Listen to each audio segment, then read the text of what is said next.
Om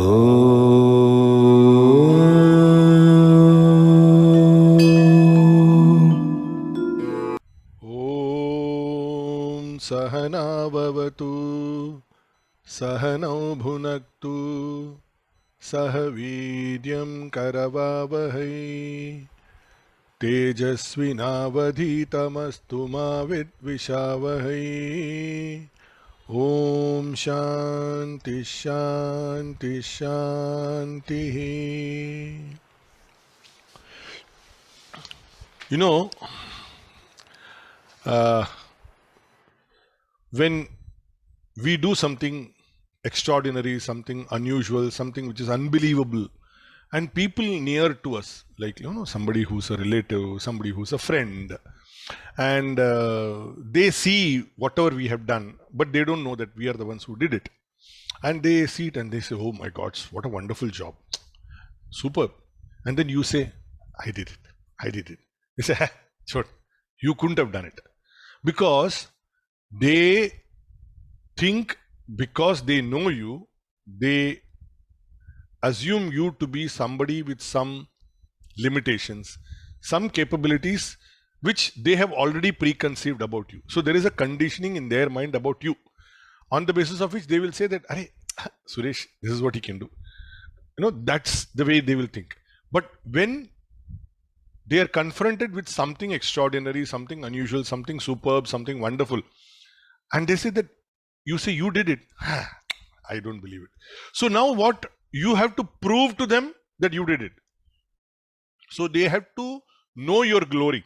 So when we ended last week, we sort of understood this concept of what are the divine glories of that life principle, of that life energy, of that consciousness with which we are all enlivened and which is making all of us function. I experienced this while I was in college also. I mean, because when I went to set up that university, if you remember, I mentioned to you that I went to set up the university for Chinmaya Mission.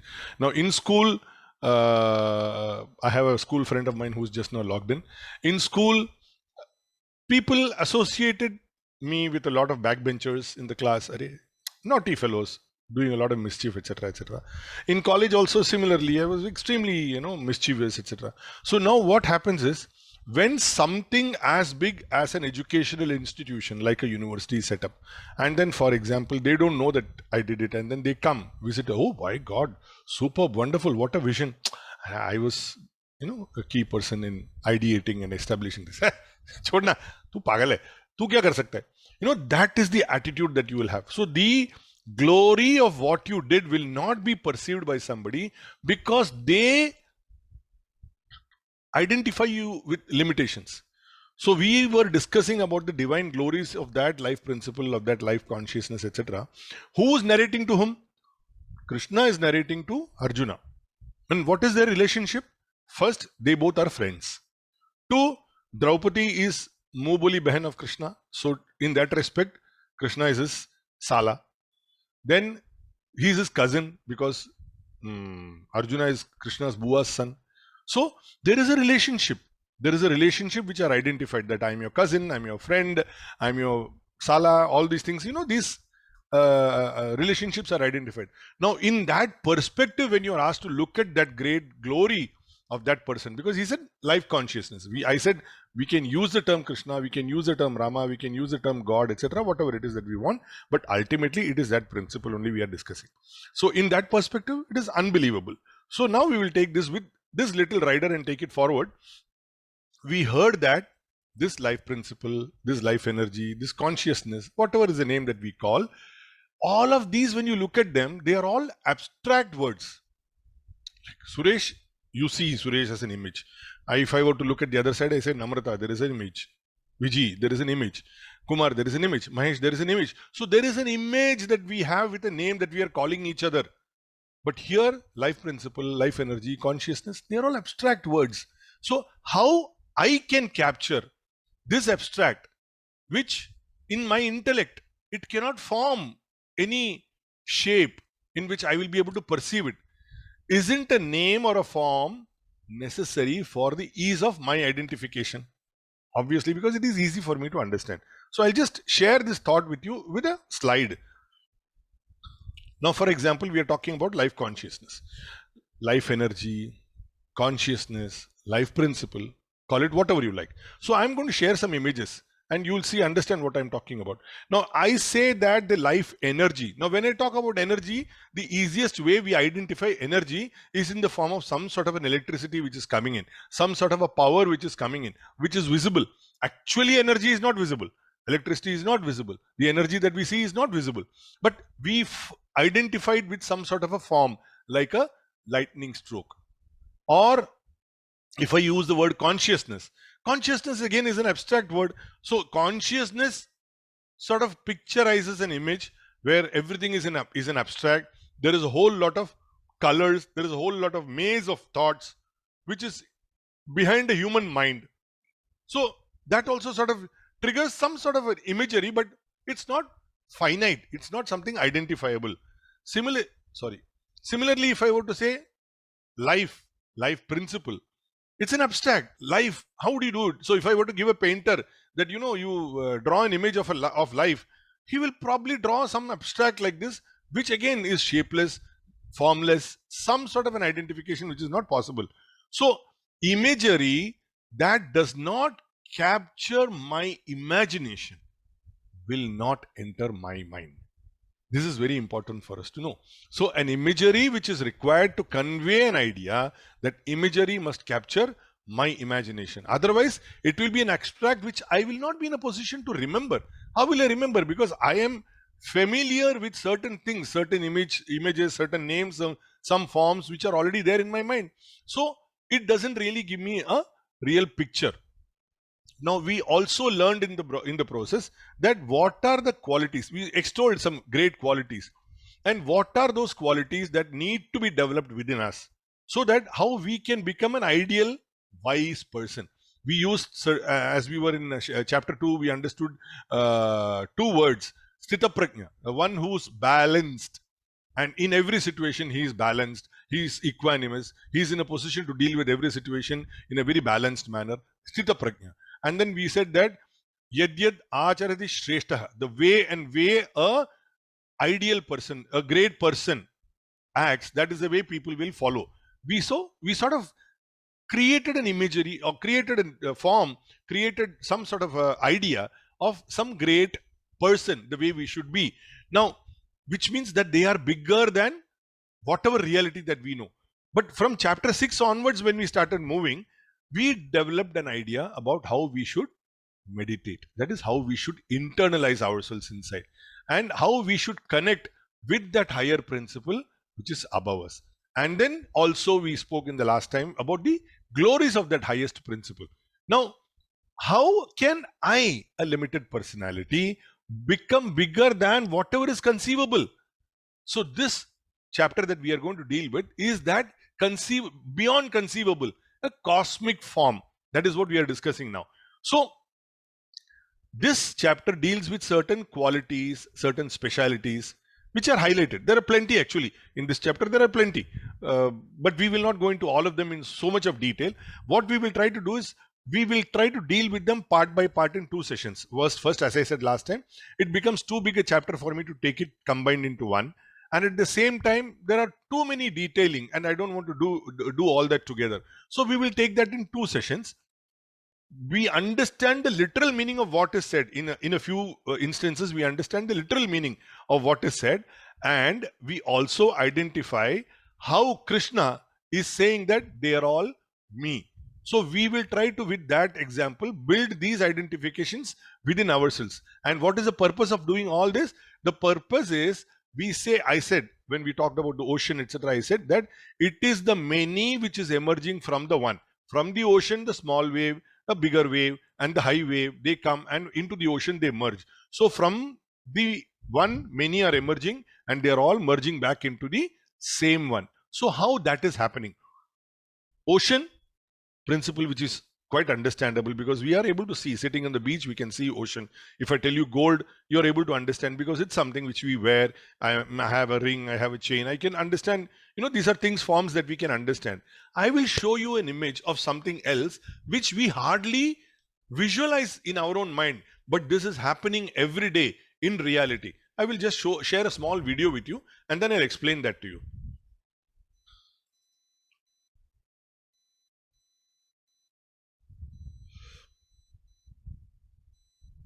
Sorry. Just a second. Huh?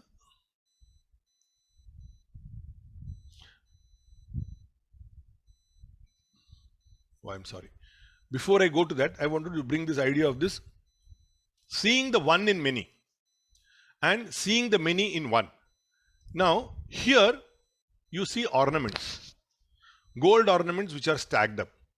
Now, if you look at the ornaments, in some places like here, etc., you can hardly see what is there because there is no space between them.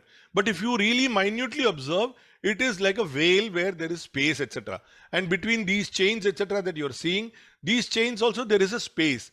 Now, because there is a space even in the clutter of so many ornaments, you are able to identify the ornaments. Like there is a necklace which is hanging around bangles, kangans on top, and then there are a few bangles which are down below. There are some necklaces which are there on the right side, along with some really heavy brocaded brocade work necklace, etc.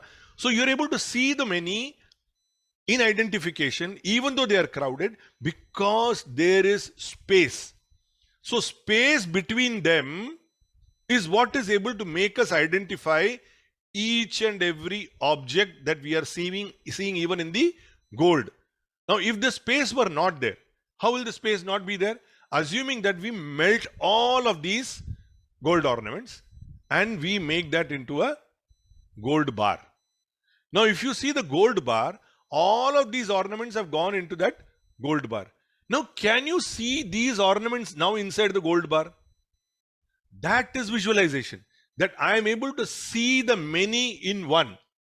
Likewise, I am able to see that one in many. That one in many you are able to see because you are seeing ornaments with spaces so that you know each and every bangle, each and every chain, each and every necklace is separate.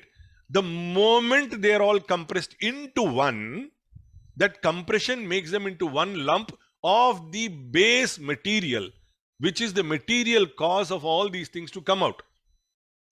If you merge into that material cause, the visualization must be that you are able to see the ornaments even in that lump of gold. Just the same way, if you see all these pots which are laid up here, they are all clay pots made of clay. Now, if the potter were to crush all these pots, put water, and after that what will happen? What will remain is a lump of clay. You are able to see the pots because there is space laid out between the pots.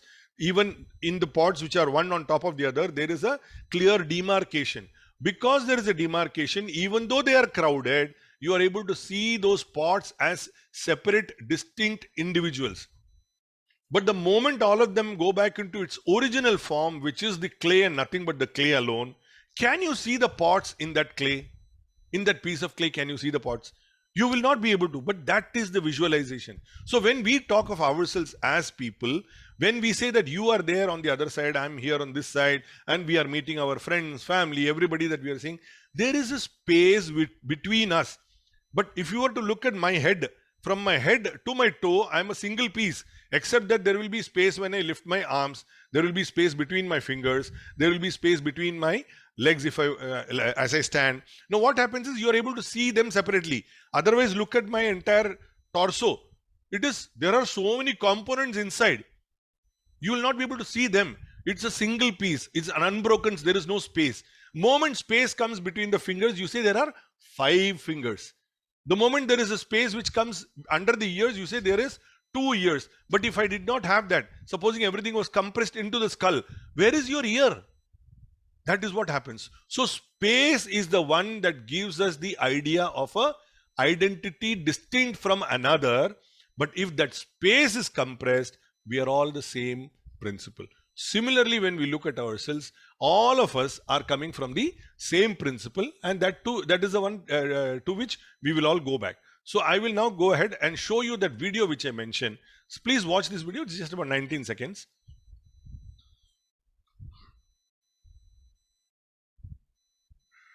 And then I will explain this video.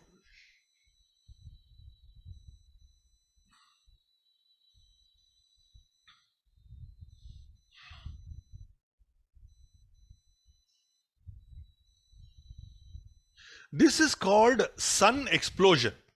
What happens is there are spots in the sun. We see the sun as a source of light. There are spots in the sun. Now, I got this video recently on Facebook from one friend who had posted this, and I really was amazed at the idea. Those spots in the sun are distinct pieces within the sun, which come about because of the temperature, because of the entire chemical composition of the sun itself. They come and they explode from outside the surface of the sun.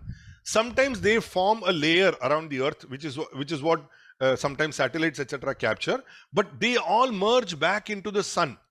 So even something as huge, as phenomenal as the sun, which we are not able to comprehend also, because from down below we see the sun as a source of light and light alone. But from here, when we look at it that way, we understand that something as phenomenal as this also undergoes change, but only that the change emerges from the sun itself and merges back into the sun. That is the source from which it comes. So we are able to understand this entire principle a little more clearly. So now with that background, I will simply want to share the first audio clip for verse 1 to 16 of chapter 11. Chapter 11 is called the Vishwarupa Darshana Yoga, or the cosmic form of the Lord. Vishwarupa Darshan, something we all know. So this is what it is. So we'll just first listen to the first 16 verses. Atha ekadashodhyayah Vishwarupa Darshana Yogaha. Arjuna uvacha Madanugrahaya paramam guhyamadhyatma sangitam Yatvayoktam vachastena mohoyam vigato mama Bhavapyayau hi bhutanam shrutau vistarasho maya Tvattah kamalapatraksha mahatmyamapi chavyayam Evametadyathatattvam atmanam parameshvara Drashtumichhami te rupamaishvaram purushottama Manyase yadi tacchakyam maya drashtumiti prabho Yogeshvara tato me tvam darshayatmanamavyayam Shri Bhagavan uvacha Pashya me partha rupani shatashodha sahasrashah Nana vidhani divyani nana varnakritini cha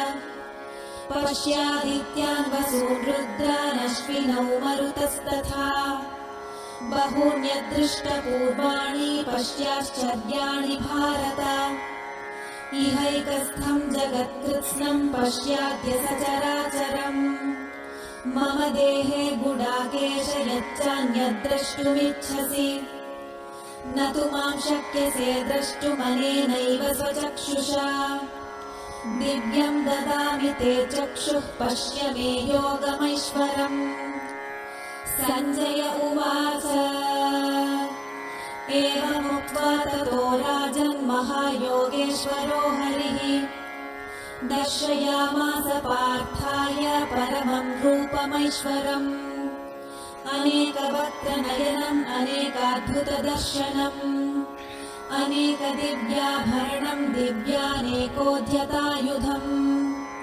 Divyamalyambaradharam divyagandhanulepanam Sarvashcharyamayam devamanantam vishvatomukham Divi surya sahasrasya bhavedyugapaduthita Yadi bhah sadrishi sasyad bhasastasya mahatmanaha Tatraikastham jagatkrishnam pravibhaktamanekaha Apashyadeva devasya sharire pandavastada Tatah savismayavishto hashtaroma dhananjayaha Pranamya shirasa devam kritanjalirabhashata Arjuna uvacha Pashyami devanstava devadehe Sarvanstatha bhuta vishesha sanghan Brahmanamisham kamalasanastham Rishishcha sarvan uragaschcha divyan अनेकबाहूदरवक्त्रनेत्रम् पश्यामि त्वां सर्वतोऽनन्तरूपम् नान्तं न मध्यं न पुनस्तवादिम् पश्यामि विश्वेश्वर विश्वरूप. So as I said, since the chapter itself is a pretty long one, I'm encapsulating them into 2 sessions now to take it forward so that the ideas can become a little clear when we talk about. So we learnt earlier that like the waves that are emerging from and dissolving back into the ocean, likewise the world of creations is coming and going from and returning to this divine principle from which it is all emerging.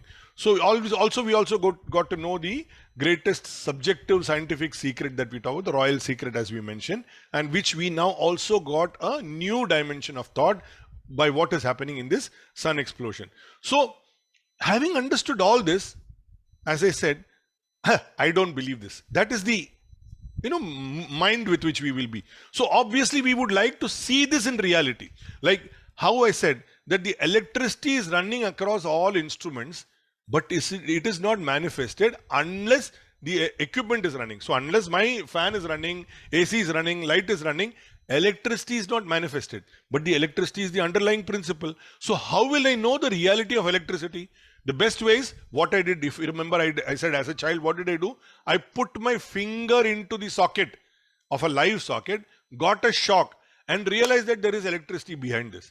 So unless you are able to experience it yourself, you will not believe that such a thing is existing. I am not saying that you please put your finger. I am not saying that. But please understand that is the way human mind can conceive, our intellect can conceive. Everything in the world, if you were to put all the things in the world, beings, things, the plant, vegetation, mountains, oceans, rivers, people, put all of them. It is so humongous. It is so huge. When such a huge thing we say is all from that one. You're saying everything arises from that one and it merges back into that one. So how can we have that equipoise, that balance to recognize all this entirety, all these variety in that one? Actually, it can be very scary when you look at it that way. Like for example, you are driving on a road and across this road, there are let's say 4 lanes. In all the 4 lanes, there are vehicles coming at you. What will you do? You can't change lanes also because you will be hit. Now, the easiest thing for you to do is I'll turn back and start going with them. You'll turn back because you are scared. Similarly, when you are walking along and there is a huge crowd coming from the opposite direction, the safest thing for you to do is turn around and walk with them because then you will not be attacked. That is the mindset with which we are. So here is something so huge, so humongous, and we are saying everything is in that one. It can become a little scary, isn't it? So we also understand that if we are meant to be devoted to that highest principle, to that God consciousness, to that God itself, we have to become His beloved. This is what we said. We have to become His beloved because that is the devotion that we need to have. Unless you become His beloved or treat Him as your beloved, the devotion won't come. Then how do we recognize the power of that phenomenal forces, all these huge, like sun is one example, the phenomenal forces which we are experiencing every day. Every day we are experiencing. How is it that we will be in a position to experience it in Him? Because we are not able to identify that. No, because we see that there is a limitation. Because we see God in the form of that one image, photo mein, ek frame mein, ek statue mein, ek ling mein, something or other. We are trying to put some identification which is like a boundary. So the song that comes to my mind is तुझ में क्या है दीवाने जाने मन तू क्या जाने आजा मिलके सुन जा मेरे दिल से. This is what it is. Unless you merge with the heart of the Lord, you will not be able to see that. You will not be able to see the entire vision for yourself. So as I said, the space between people is what makes them distinct. If there was no space, for example, if there is a conjoined twins, if you were to see conjoined twins, their arm from this one side is entirely together. You see 2 faces, but they are also merged together. So your entire concept of a human form itself is a little disturbed, isn't it? So similarly, the space between the people is what gives you the idea of individuality that we perceive. For example, now there is this concept of FSI in building construction. So what is that FSI concept? If you have 1,000 square meter plot, you can construct, let us say, 2,000 or 3,000 square meters. Now the 2,000, 3,000 square meters cannot be on the floor because the floor is only 1,000 square meters. So you will have to construct now vertically. As you go vertically, what are you occupying? You are occupying space. And if there is an earthquake, that entire building comes crashing. What happens? Space remains. So the entire concept of space is conceived by the mind, that this building is constructed on space, this person is standing on space. So time and space are intellectual concepts that our mind can understand. Now if the concept of space itself is removed, if you remove everything, assume for a moment that you forget that there is a concept called space. All those things that you know in the universe, they will all merge into one.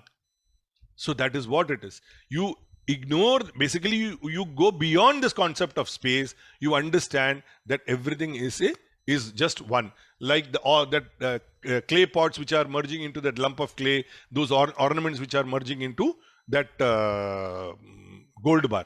So this doesn't apply to only things we know. We know things, correct? We know a lot of things, but there are a whole lot of things we don't know. This doesn't apply to only those things which we know. It applies to even those things which we don't know. That is also part of that. For example, I know music. What music do I know? I know vocal music. I can hear, I can understand instrumental music like violin, guitar, saxophone, etc., etc.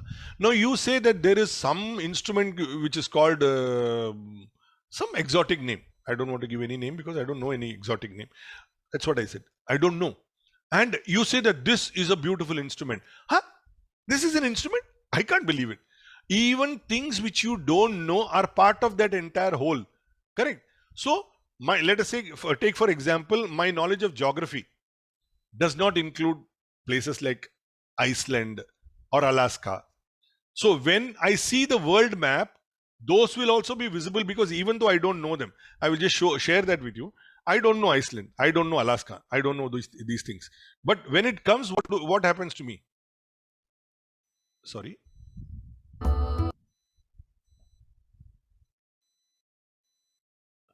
Now, this is the map of the world.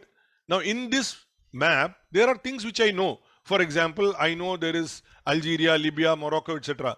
I did not know that there is something called Cote d'Ivoire. I don't know what it is. I don't know what is Sao Tome and Principe. I don't know what it is. But when I see the whole of all these elements within the world, I even identify those things which I don't know. I know Russia, I know India, I know Kazakhstan, I know Mongolia, but I don't know a place called Nauru. I don't know a place called Guatemala. Guatemala, of course, we all know. So when you pick up certain things which you don't know also, they are part of that whole. This principle, when we understand, we say that even those which are within my world of known things and those which are not in my world of known things, they are all part of one universe, which is that one principle and that one principle alone. So when I am seeing this, I am seeing the many in one. All those many pieces together are in that one. But I'm also seeing the one, the entire world, in many here. But if I were to change the same world picture with a little difference, in this picture, if I were to see, where is the many? But because my intellect now understands that all those known and unknown manys are in one, I know that in this earth, all these are also there. Even the known things are there, the unknown things are also there. Similarly, when I start understanding, I say that the entire world of known things, the entire world of unknown things, they are all part of that one principle and one principle alone. This is how we will be able to visualize. So unless our attention becomes single pointed and we are able to merge the vision of these various plurality of various things which we are seeing, into one world, we will not be able to see the one world. In fact, there is one nice YouTube channel which is running, a news channel. I love watching that. World is one. Beyond TV. World is one. World is one. The boundaries which are there, we created those boundaries. Those boundaries are all man-made. So long as we identify with those boundaries, saying that this is Russia, this is Kazakhstan, this is India, those boundaries, we will see differences because those boundaries are space. But if you remove those boundaries and see only one vision, humanity, humankind, it is one composite whole. There are no boundaries because you have to love everyone. Love is common everywhere. Happiness is common everywhere. Welfare is common everywhere. So once you understand that, there will be no differences. So when I explain like this, you will say, oh, I see. This is what it is. This is a common phrase we hear. When some explanation comes to us in this form, how do you see? You say, oh, I see. How did you see? It is because you understood now with your intellect something which you did not understand with your intellect earlier. So earlier that I did not understand. Now when it comes to the ability of my intellect to analyze and rationalize, I'll say, aha, I see. So when our intellect develops that ability to analyze and filter whatever knowledge we gain, we get divine vision. That is what it is. So when we say divine vision, अरे उसको दिव्य दृष्टि है. What is that Divya दृष्टि? That Divya दृष्टि is nothing but your ability to absorb, analyze, filter and become one with this idea that this entire universe is nothing but one principle operating through the many and the many merging into that one, which is the one principle which is running everywhere. So likewise, if you look at it, we see the homogeneity of the entire universe. When we learn that, oh, you should not waste water because someone else in some other part of the world will not get water because it is a scarce resource. So we say we become conscious about using water.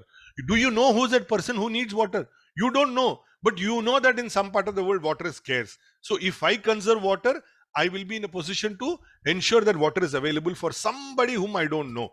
So same thing with food. Food you must not waste. So that somebody deprived of food, you must be able to get it. Who's that deprived person? Do you know that person? But you know that some people are deprived. Because you know some people are deprived, you will ensure that you do not waste food, you conserve food. So when we see the total cosmos as an expression of the Lord, we can see his vision. Because that is what it is. Even those which are unknown to us, we are in a position to understand their predicament and work for ensuring that they don't suffer because of our negligence. So all this is possible, this divine vision that I am talking about. In the war, what happened, I mentioned this right in the beginning in the first chapter itself. There was a CCTV. There was a CCTV in Hastinapur Palace for who to watch. And that CCTV was Sanjay, Dhritarashtra's charioteer, who was his minister, whose assistant. He was given the vision to see what is happening in the war and narrate to Dhritarashtra. So, other than Arjuna who had this vision, because Arjuna is the fellow who's in the battle and he is talking to Krishna. The battle is still not started. He is talking to Krishna. And Arjuna is already seeing this entire vision. And it is also benefiting Sanjaya because he is giving the narrative to the king Dhritarashtra. No one in the battlefield knows what is happening. No one in the battlefield knows what is happening. Sanjaya is the one who will give us the details of the vision as he sees. So, song comes to my mind because I want to just change the seriousness of the subject and just go in for a little song. मैंने देखा, तूने देखा, मैंने देखा, तूने देखा, इसने देखा, उसने देखा, सबने देखा, क्या देखा, क्या देखा, एक दुश्मन जो दोस्तों से प्यारा है. For Sanjaya, the narrative is that what? Krishna is the charioteer of Arjuna. And Arjuna is the enemy of Kauravas who are fighting the war between each other. The king who's sitting there is Dhritarashtra, who has the only person who could have called off the war. So Sanjay is saying that whom you are treating as your enemy, which is Krishna, he is friendlier than all friends. He is the person who's giving this divine vision that what you are doing is an absolute waste. Dhritarashtra could have called back the war, but he did not because of his own selfishness. That is a separate issue. We will go later. So, in the canvas of Krishna's body, Arjuna is now being able to see those which are known, the unknown, the phenomenal elements that we are talking about, the micro imagery of everything in the universe, which is called Vishwarupam. I'll just share that slide with you now. We all see this many times. We must have seen this in our life.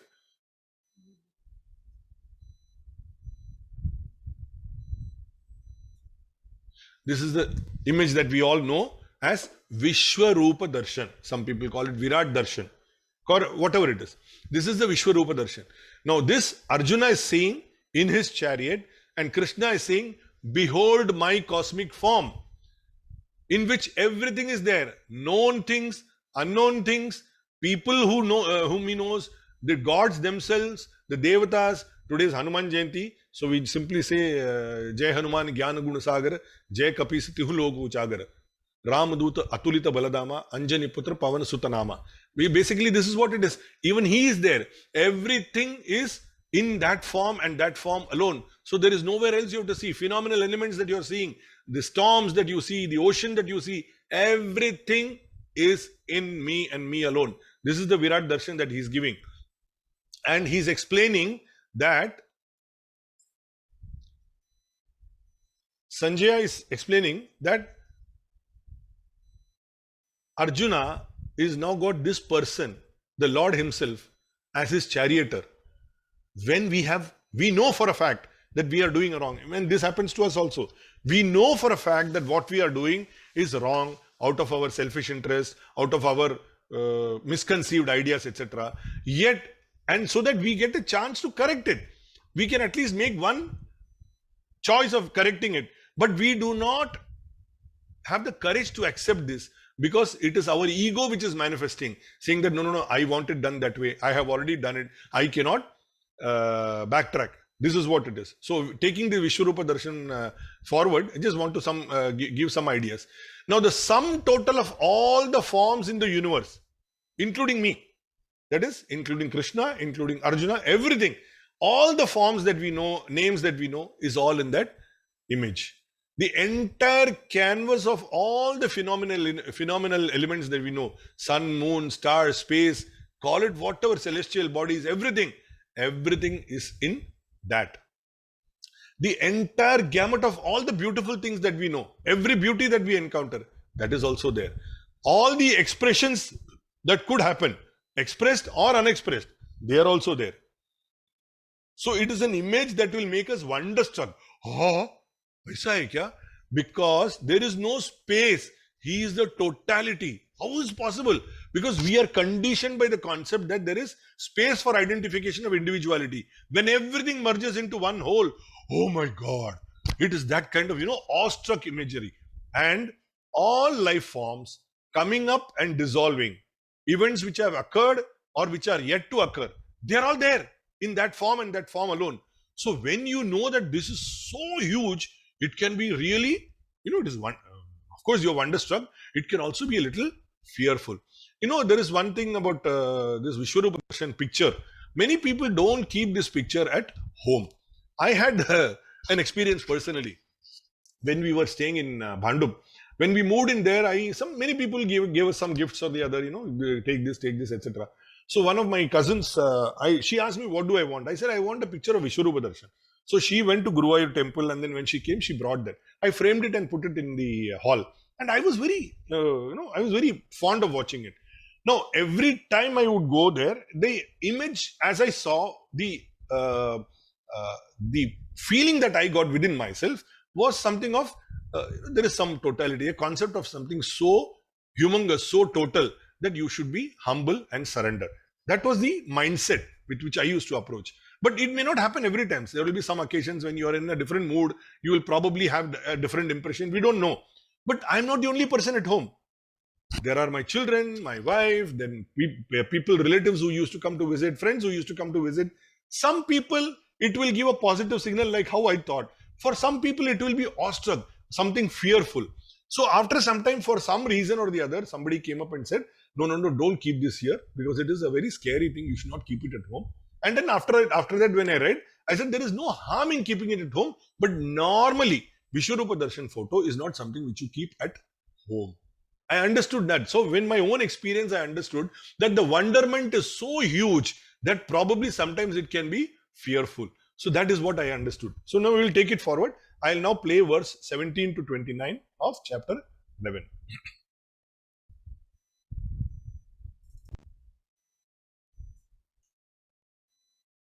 किरीटिनं गदिनं चक्रिणं च तेजोराशिं सर्वतो दीप्तिमन्तम् पश्यामि त्वां दुर्निरीक्ष्यं समन्ताद् दीप्तानलार्कद्युतिमप्रमेयम् त्वमक्षरं परमं वेदितव्यम् त्वमस्य विश्वस्य परं निधानम् त्वमव्ययः शाश्वतधर्मगोप्ता सनातनस्त्वं पुरुषो मतो मे अनादिमध्यान्तमनन्तवीर्यम् अनन्तबाहुं शशिसूर्यनेत्रम् पश्यामि त्वां दीप्तहुताशवक्त्रम् स्वतेजसा विश्वमिदं तपन्तम् द्यावा पृथिव्योरिदमन्तरं हि व्याप्तं त्वयैकेन दिशश्च सर्वाः दृष्ट्वाद्भुतं रूपमुग्रं तवेदं लोकत्रयं प्रव्यथितं महात्मन् अमीहि त्वां सुरसङ्घा विशन्ति केचित् भीताः प्राञ्जलयो गृह्णन्ति स्वस्तीत्युक्त्वा महर्षि सिद्धसङ्घाः स्तुवन्ति त्वां स्तुतिभिः पुष्कलाभिः रुद्रादित्या वसवो ये च साध्या विश्वेश्विनौ मरुतश्चोष्मपाश्च गन्धर्वयक्षासुरसिद्धसङ्घा वीक्षन्ते त्वां विस्मिताश्चैव सर्वे रूपं महत्ते बहुवक्त्रनेत्रम् महाबाहो बहुबाहूरुपादम् बहूदरं बहुदंष्ट्राकरालम् दृष्ट्वा लोकाः प्रव्यथितास्तथाहम् नभः स्पृशं दीप्तमनेकवर्णम् व्याताननं दीप्तविशालनेत्रम् दृष्ट्वा हि त्वां प्रव्यथितान्तरात्मा धृतिं न विन्दामि शमं च विष्णो दंष्ट्राकरालानि च ते मुखानि दृष्ट्वैव कालानलसन्निभानि दिशो न जाने न लभे च शर्मा प्रसीद देवेश जगन्निवास अमी च त्वां धृतराष्ट्रस्य पुत्राः सर्वे सहैवामनिपालसङ्घैः भीष्मो द्रोणः सूतपुत्रस्तथासौ सहास्मदीयैरपि योधमुख्यैः वक्त्राणि ते त्वरमाणा विशन्ति दंष्ट्राकरालानि भयानकानि केचिद्विलग्ना दशनान्तरेषु सन्दृश्यन्ते चूर्णितैरुत्तमाङ्गैः यथा नदीनां बहवोऽम्बुवेगाः समुद्रमेवाभिमुखा द्रवन्ति तथा तवामी नरलोकवीरा विशन्ति वक्त्राण्यभिविज्वलन्ति यथा प्रदीप्तं ज्वलनं पतङ्गा विशन्ति नाशाय समृद्धवेगाः तथैव नाशाय विशन्ति लोकाः तवापि वक्त्राणि समृद्धवेगाः.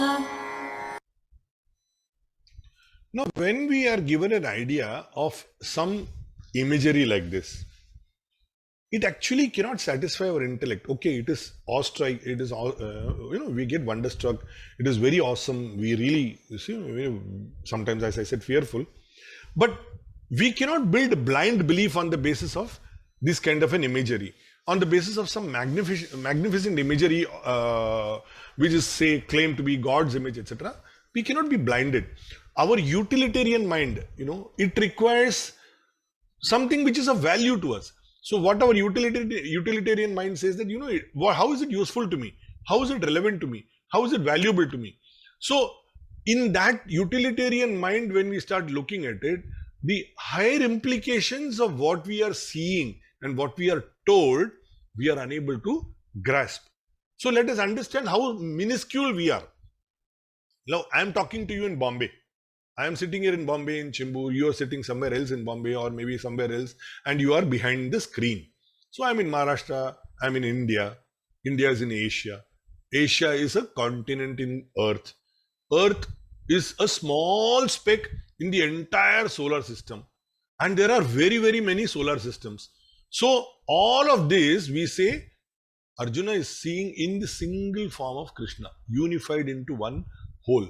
So when I now look at it from that perspective, how insignificant I am in one tiny corner, in one tiny room, in some tiny place, a small salt like dust.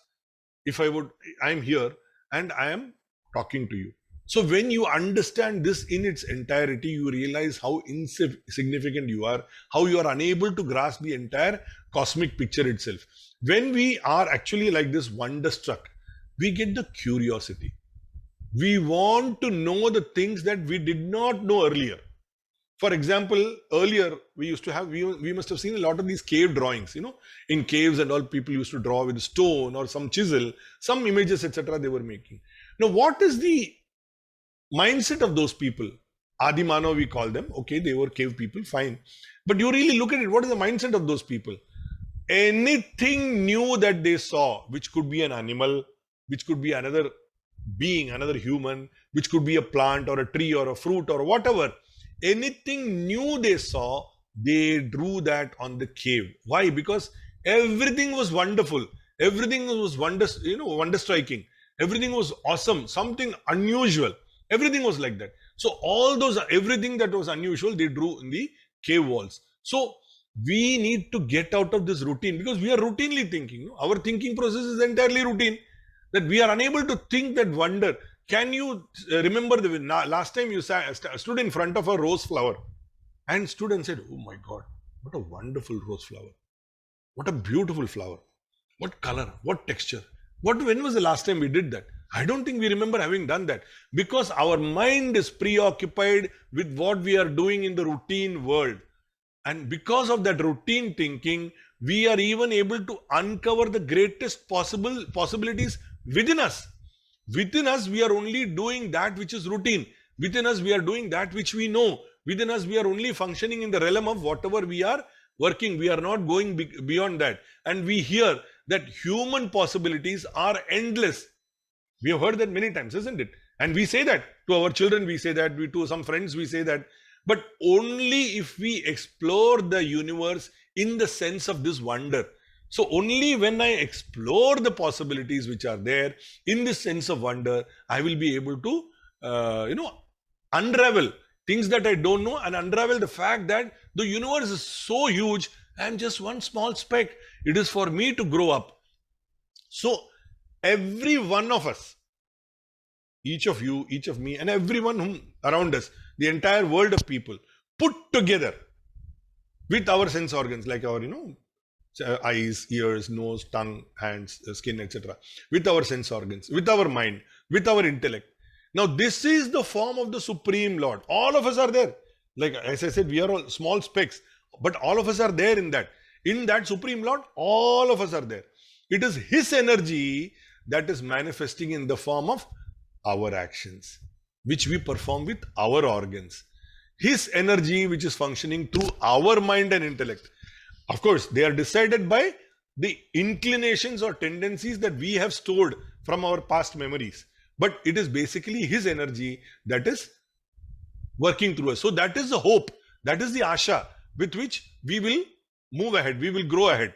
The song that comes to my mind is Tum Asha Vishwas Hamare, Tum Dharti Akash Hamare. That is the faith we must have when we approach ourselves to the multiple possibilities that we have. So, knowing this Lord within us, who is thus engages us in all our actions by His grace. He engages us in actions. By His grace is the highest thing that we need to know. He is the essential dharma of everything. Sweetness of the sugar, that is Him. Heat in the fire, that is Him. Coolness in the water, that is Him. Beauty in the beautiful, Him. Power in the mighty, Him. So that without which a thing ceases to be what it is, that is the Supreme Lord. So which means He is without a start. He is without an end. He has no middle. There is no time, because there is no time-based conditioning. He is not time-based conditioning, which means He has been here before time started. He will remain here even after time is no more. So if we do not spend our effort and time in the curiosity of knowing Him, we will wonder, when our end comes, we will wonder, if only I had a little more time to realize Him, because our entire focus is on our routine. So if only I had a little time, I would have probably spent my time in understanding Him, or rather realizing Him, reaching Him.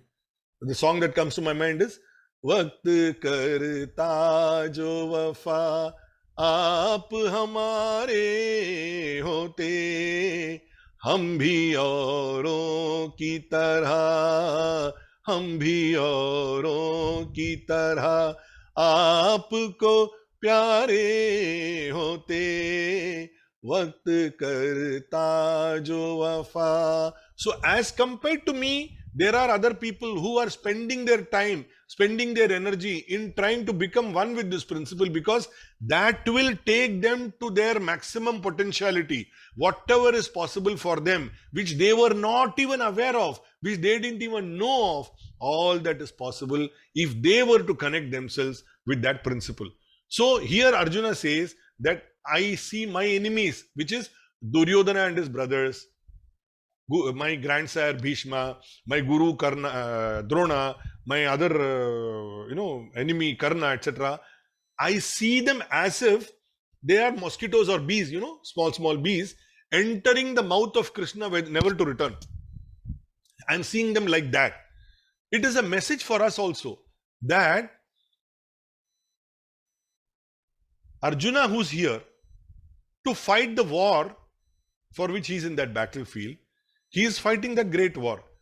The result of that war is already decided, because what the picture he is seeing is all these people are getting consumed by the power of that Supreme. So they are not going to be there. So he knows for a fact that his success is guaranteed, as if to say that your victory is for sure.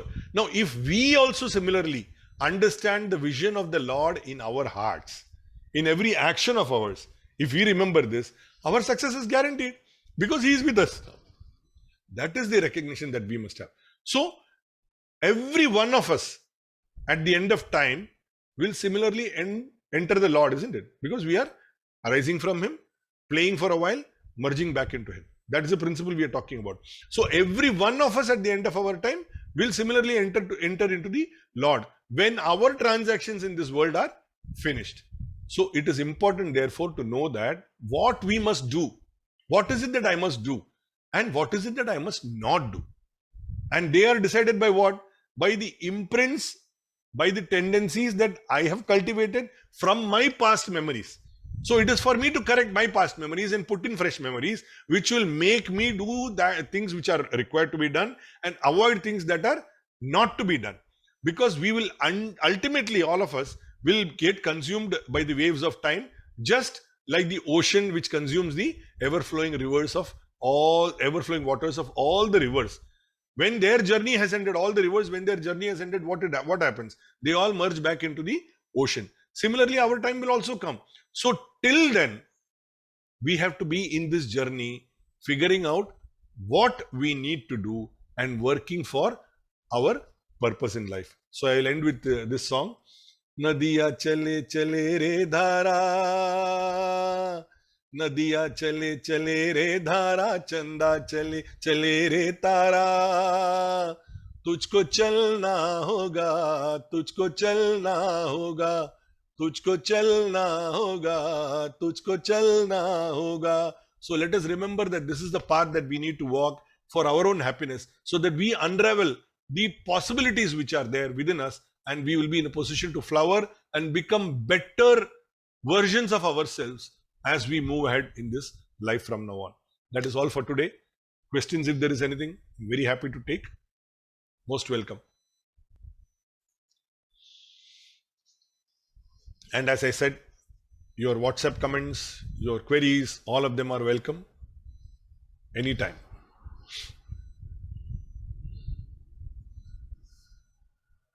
As usual, nothing. Silence.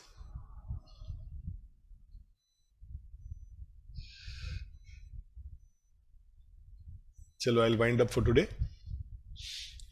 Om Purnamada Purnamidam Purnat Purnamudachyate Purnasya Purnamadaya Purnameva Vashishyate. Om Shanti Shanti Shanti. Harihi Om Shri Gurubhyo Namaha. Harihi Om. Thank you and wish you all a very, very nice weekend. Thank you, Vijay.